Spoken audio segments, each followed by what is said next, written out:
नरसेज एकता जिंदाबाद, नरसेज एकता जिंदाबाद। हमारी मांगे पूरी करो, हमारी मांगे पूरी करो। अभी करो, अर्जेंट करो, हमारी मांगे पूरी करो। अभी करो, अर्जेंट करो, हमारी मांगे पूरी करो। ठेका प्रथा बंद करो, ठेका प्रथा बंद करो। नरसेज एकता जिंदाबाद, नरसेज एकता जिंदाबाद। इंकलाब जिंदाबाद, इंकलाब जिंदाबाद। संयुक्त संघर्ष समिति के तत्वावधान में पिछले 15 दिन से हमारे यहाँ महाराणा प्रताप हॉस्पिटल में धरना प्रदर्शन चल रहा है। कल हमारे प्रदेश के प्रांतीय संयोजक महोदय आए थे, उन्हीं के निर्देशानुसार आज हमारे यहाँ 2 घंटे का सांकेतिक प्रदर्शन रखा गया है। साथियों, हमारे प्राइम मिनिस्टर साहब कहते हैं कि ये एंजल परिवार है, सीधे इनसे भगवान की कनेक्टिविटी है। और अन्य राज्यों में हम सबको वेतनमान में कम से कम भी हमें 7,000 से लेकर 25,000 रुपये का तक नुकसान है। इसी प्रकार वर्षों से हमारी पदोन्नति प्रक्रिया नहीं होती है। सीएम साहब कहते हैं कि उनको पदोन्नति 3 देते हैं, जबकि हमारे यहाँ पूरे सेवा काल में हमें केवल 1 पदोन्नति से संतुष्ट होना पड़ता है। इसी तरह हमारे यहाँ ठेका प्रथा भी बंद होनी चाहिए और हमारी इस तरह कई विभिन्न प्रकार की मांगे हैं वो सरकार पूरी करे। हमारी यही मांगे हैं। जय नर्स, जय जन। प्रदेश अध्यक्ष है या मुख्य संरक्षक राजस्थान नर्सेज संयुक्त संघर्ष समिति के आंदोलन के आगे की आज की कड़ी में हमारा 2 घंटे का कार्य बहिष्कार रखा गया है। हम गांधीवादी तरीके से 8 से 2 घंटे का कार्य बहिष्कार करेंगे। इसमें हमारे आईसीयू, ओटी, आपातकालीन सेवाएं सुचारू रखी गई है। माननीय मुख्यमंत्री जी, हमारी 11 सूत्रीय मांग पत्र में से 3 प्रमुख मांग हैं, जिनमें नर्सेज के अंदर जो ठेका प्रथा लगाई गई है उसके तुरंत प्रभाव से बंद की जाए। आप संवेदनशील मुख्यमंत्री जी हैं, हमारे डीपीसी विगत लंबे समय से नहीं हुई है।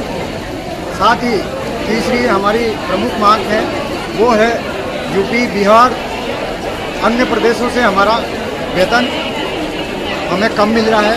इस मांग को हमारी प्रमुखता से पूरी की जाए। मैं हेमंत कुमार आमेटा, संयोजक राजस्थान नर्सेज संघर्ष समिति जिला उदयपुर।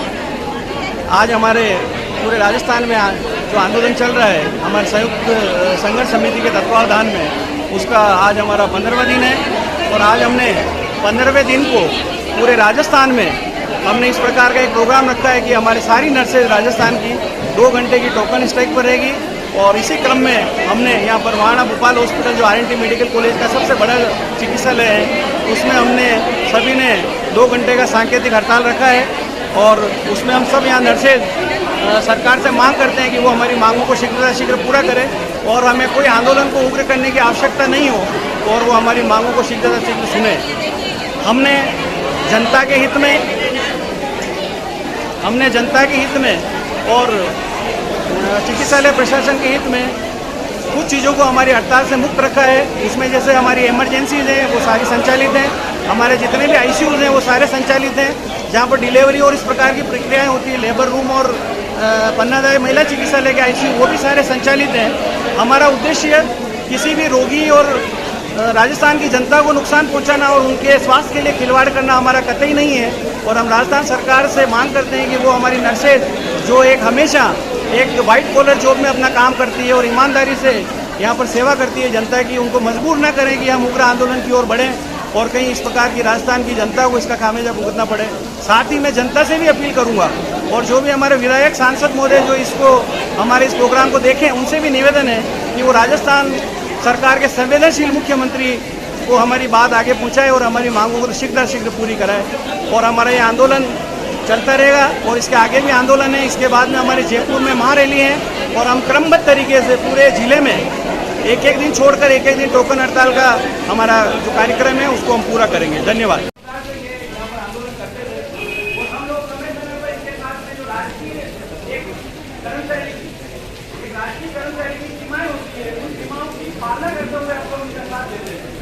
और मुझे इस बात की बड़ी प्रसन्नता है वो आज सारे साथी हमारे बीच में मौजूद हैं लोग, और वो आज हमारे यहाँ पर एक परमानेंट अंतर के वजह से हमारे साथ एक बार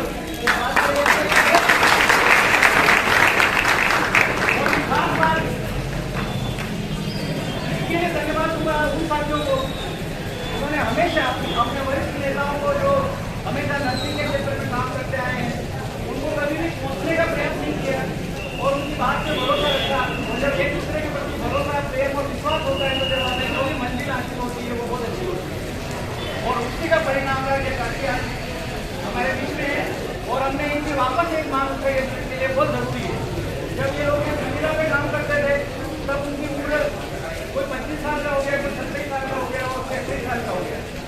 आप हम सबको पता है जब हम लोग नौकरी लगे तो 20-22 साल में हम लोगों की नौकरी लगी, तो हमारा जो सर्विस का पीरियड है वो बहुत लंबा है। और दो साथी 20 साल पर संविदा के बाद नौकरी लगा, अगर वो 60 साल में रिटायर होता है तो उसका जो पीरियड होता है वो बहुत कम होता है, तो उसमें कई प्रकार के पेंशन के परिणाम वगैरह नहीं होते। इस मांग पत्र में उन छात्रों के लिए यहाँ पर उनकी एक मांग है जो काम उन्होंने संविदा के पीरियड में किया, चाहे सरकार अपना पैसा नहीं दे, लेकिन उस सर्विस को उनकी जो लेंथ ऑफ सर्विस है, जो उनकी लंबाई है, उसमें शामिल कर दें। अगर ये शामिल होती है तो आपको मैं जानकारी दूंगा कि आपको क्या फायदा होगा। जब आप जब अपनी युवा अवस्था में थे तब आपने अपने यहाँ पर काम करके अपनी पूरी युवा अवस्था को यहाँ पर कम पैसे में अपनी आए, लेकिन आज तक जो आने वाला जो समय होगा पास, जिसको हम बुढ़ापा कहते हैं या जो हमारे जीवन का पिछला हिस्सा होता है वो शांति तरीके से बीते, तो हमें इन चीज़ों को ध्यान रखना है कि हमारी कौन सी मांग हमें कहाँ प्रभावित करेगी। दूसरी चीज में आपको और एक बताना चाहूँगा, जैसा कि मैं स्वयं और हमारे कई साथी वो हमेशा 25 साल से लेकर 30 साल के बीच में उनको प्रथम श्रेणी का पद मिला। हम कई लोग इसके साक्षी हैं, लेकिन हमने जब दूसरी बार आंदोलन किया तो आपको ध्यान होगा कि 4500 पोस्टों का राजस्थान में सृजन हुआ, प्लस ग्रेड 1 जो आज सीनियर नर्सिंग ऑफिसर माने जाते। भाई और बहनों, आज अपन सब जने पीड़ित मानवता की सेवा को छोड़ के अपन आंदोलन के लिए सड़कों पर खड़ा होना पड़ा। इसके लिए कौन जिम्मेदार है? इसके लिए न तो श्रीमान गहलोत साहब जिम्मेदार हैं, न कोई मंत्री जी जिम्मेदार है। अधिकतर मांगे अपनी उन्होंने मांग ली, लेकिन जो मशीनरी है काम करने वाली उन्होंने इसको इम्प्लीमेंटेशन नहीं दिया, जिसकी वजह से अपन कुछ मांगों के लिए आज भी सब मांगे जोड़ के अपनी 11 सूत्री मांग पत्र तैयार करना पड़ा। इसीलिए सरकार से और मेरा मशीनरी जो प्रशासनिक अधिकारी हैं जयपुर के अंदर और उनके नीचे जो जितने भी बाबू वगैरह एलडीसी जो भी हैं, हमारी बात को ध्यान से सुने। और जो सबसे बड़ी मांग तो यूटीपी की थी, जो गहलोत साहब ने उसको स्वीकार करके एक सम्मानजनक सैलरी करी है 37,800, तो एक ये उनके लिए बधाई के पात्र हैं। और इसी तरह से इसी क्रम में एक मांग अपनी डीपीसी की है, जो एक अपन फर्स्ट ग्रेड अपन सेकंड ग्रेड में जो आदमी लगता है नर्सिंग स्टाफ, वो फर्स्ट ग्रेड में जाके रिटायर्ड हो जाता है, भले वो 33 साल की नौकरी करे, चाहे वो 39 साल की नौकरी करे, वो 40 साल की नौकरी करे।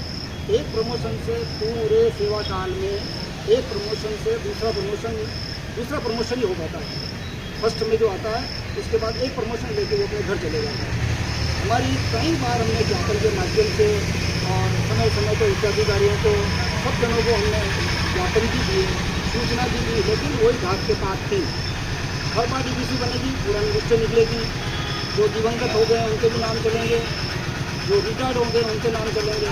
सरकार से हमारी मांग है कि जो दिवंगत हो गए हैं, जो रिटायर्ड हो गए हैं, उनको नौकरियों का लाभ देते हुए, जिस तरह से माननीय मुख्यमंत्री महोदय ने कहा था कि साल में 2 बार हर वर्ग की डीपीसी बैठनी चाहिए, तो एक बार तो बैठ जाती है, और जब रिव्यू डीपीसी का नाम होता है तो वो आदेश फाइलों में दबे रह जाते हैं। इसलिए हमारी सरकार से ये मांग है कि जो जिस कड़ी पे ये चीज़ कमज़ोर है उसको इसके लिए बाध्य करे और आदेशित करे कि रिव्यू डीपीसी भी समय पे बैठे और नोशनल लाभ देते हुए उन लोगों के नाम पृथक करके और नई लिस्ट बनाए, ताकि क्या है कि साल दर साल मतलब नर्सेज का भला होता रहे और वो आगे से आगे पहले से चलते रहे। इसी तरह से हमारे डीएनएस के पद, सीएनएस के पद वो आगे बढ़ नहीं पाए, क्यों कि डीपीसी समय पे बैठी नहीं और लोग रिटायर्ड होते गए और वो पद ऊपर वाले सारे समाप्त होते गए, जबकि वो उस पदों के लिए टाइटल नर्सिंग स्टाफ ही है।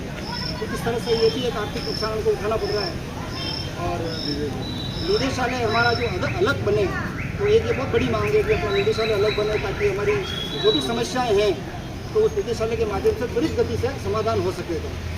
इस तरह से छोटी मोटी कितनी ही समस्याएं हैं जिनके लिए हमने आज ये कदम उठाना पड़ा है।